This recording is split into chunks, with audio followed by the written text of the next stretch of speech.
Hello everybody, कैसे हैं आप सब। आज हमारी जो करंट अफेयर्स की क्लास है उसका जो टॉपिक है क्यों भट्टी बन रही है दिल्ली, और इसे जागरण अखबार ने कवर किया है। इसमें जो न्यूज़ है वह यह है कि क्या है अर्बन हीट आइलैंड जिसके कारण भट्टी बनी दिल्ली, नहीं हुई देर, इन उपायों से कम हो सकती है दिल्ली की गर्मी। इसमें आगे जो खबर है वह खबर यह है कि अर्बन हीट आइलैंड के कारण दिल्ली में गर्मी बढ़ रही है। अर्बन हीट आइलैंड कैसे कम की जो गर्मी है वह कैसे कम की जा सकती है, और तापमान के कारण इसके प्रभाव और इसे कम करने के उपाय भी हम इसमें चर्चा करेंगे। इसमें कुछ मुख्य बिंदु भी हैं, जैसे एक दशक में 8 गुना से अधिक बढ़ गए हैं अर्बन हीट आइलैंड, कंक्रीट के जंगल बढ़ते गए और वर्तमान में दिल्ली में 60 हीट आइलैंड है। हरियाली में नहीं हुई खास वृद्धि, 10 वर्षों में 2.8% की ही हरियाली में बढ़ोतरी हुई है। इसमें ये जो आइलैंड है अर्बन हीट आइलैंड के बारे में इसमें बात की गई है। रिपोर्ट्स के अनुसार, कुछ रिपोर्ट आई है उनके अनुसार दिल्ली को विश्व की सबसे प्रदूषित राजधानी के तौर पर जाना जाता है। साल दर साल यहाँ पर ऐसे क्षेत्र की संख्या बढ़ रही है जहाँ का तापमान जो आसपास के ग्रामीण क्षेत्र है उनके तापमान से अधिक रहता है।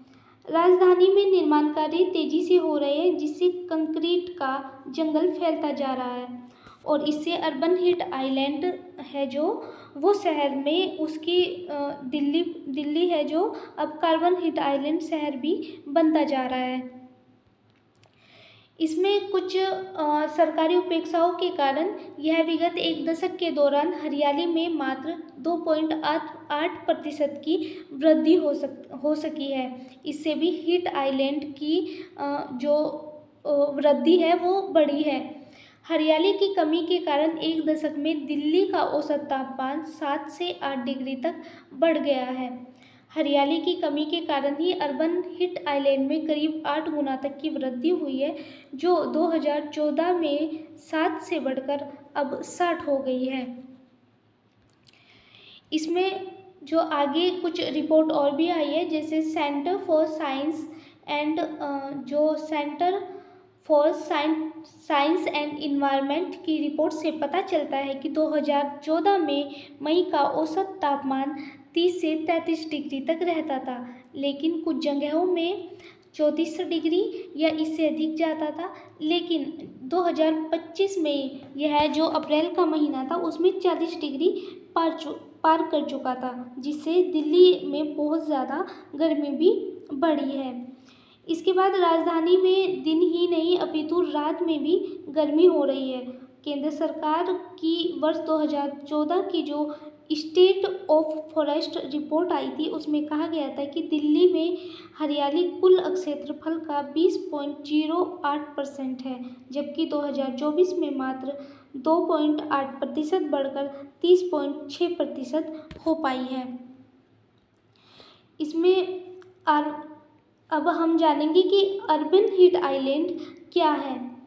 जो अर्बन हीट आइलैंड है, जब किसी शहर में आसपास के जो ग्रामीण क्षेत्र होते हैं वहाँ के मुकाबले तापमान में अधिक बढ़ोतरी हो जाती है, तब उसे हम अर्बन हीट आइलैंड कहते हैं, और इसकी बड़ी वजह इंसानी गतिविधियाँ भी मानी गई है।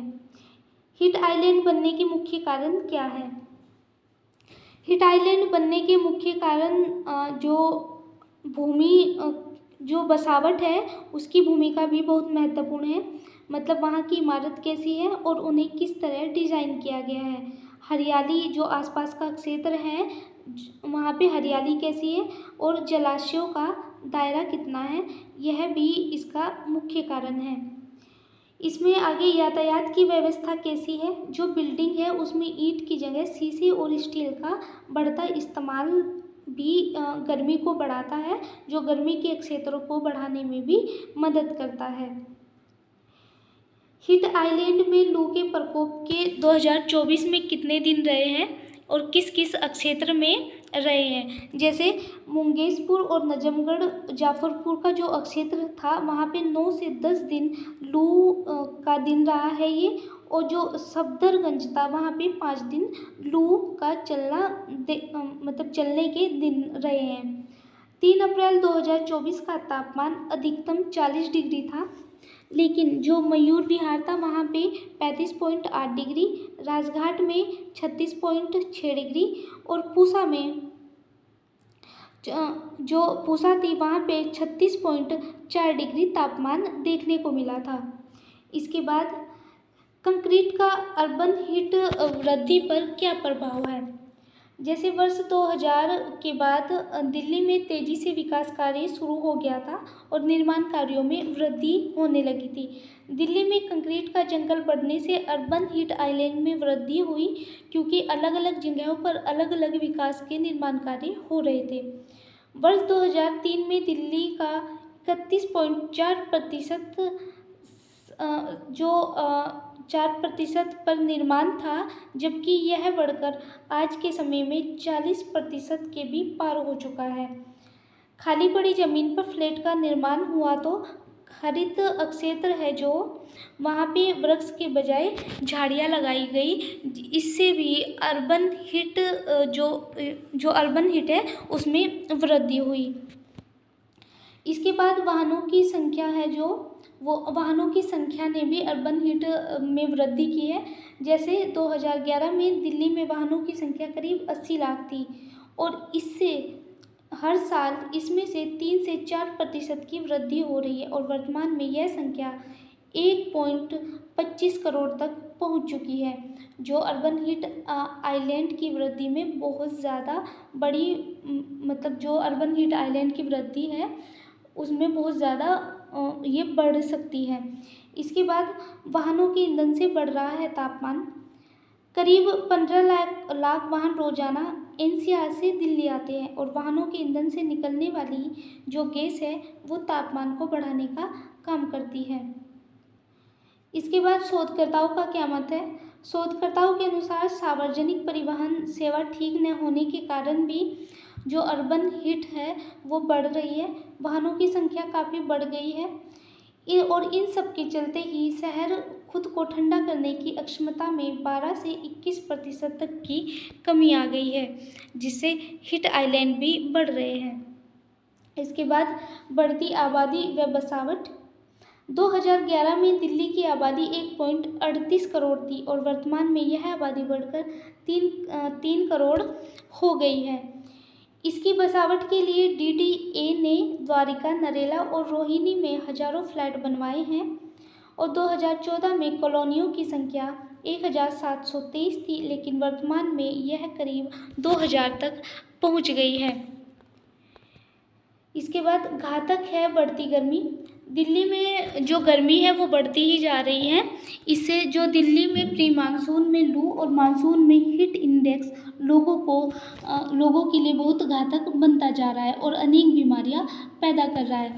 पूरी राजधानी में ही अब अर्बन हीट आइलैंड जो पूरी राजधानी है वो अर्बन हीट आइलैंड में ही बदल रही है और गर्मियों के दौरान कुछ हिस्सों में तापमान 48 और 49 डिग्री तक दर्ज हो रहा है।